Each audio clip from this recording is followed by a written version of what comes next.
Le Premier ministre de l'État d'Arménie, Ovanez Kadjaznouni, a tenu les propos suivants dans le rapport qu'il a présenté lors de la réunion du parti Dashnak en 1923.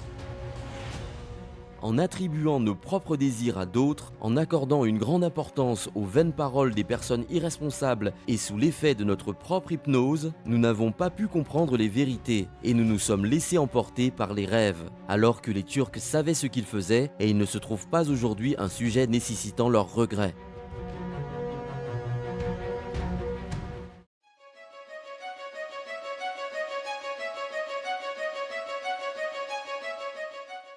Après la conférence et le traité de Berlin de 1878, la question arménienne est devenue un intermédiaire important de pression contre la Turquie. De sorte que Vorontsov Dashkov, le préfet du Caucase de la Turquie tsaris, a tenu les propos suivants. La question arménienne n'existait pas. Il n'y avait aucune discrimination entre les Arméniens et les Turcs. C'est nous-mêmes qui avons créé la question.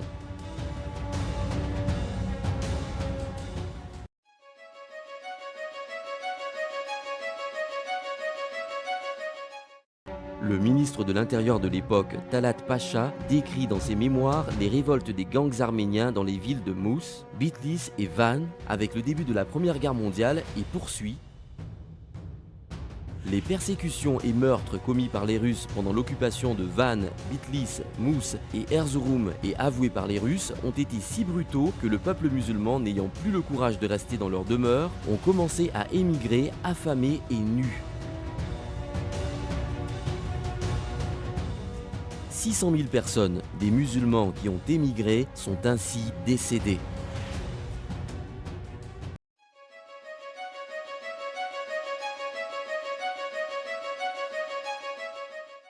Le commandant de corps d'armée Kazım Karabekir Pacha, déplaçant ici son quartier général le 9 mars 1918, décrit dans ses mémoires la sauvagerie qu'il a vue comme suit. Nous étions à 25 km de la ville. Je m'étais rapproché des sites occupés par les troupes arméniennes. Avant mon déplacement au poste d'observation, j'ai parcouru le village. La catastrophe la plus épouvantable était ici. Les pleurs et les cris à la tête des cadavres poignardés ou brûlés étaient à glacer le sang. Certaines mères, ayant pris leurs bébés et enfants poignardés dans leurs bras, s'arrachaient les cheveux. Je pense que sont rares les yeux ayant vu une scène si terrible sur Terre. Nous sommes parmi des personnes affligées face à ce paysage sanglant. Nous avons regardé avec alerte que lorsque les humains sont privés de leurs bons sentiments, ils peuvent devenir une créature encore plus sauvage que les animaux.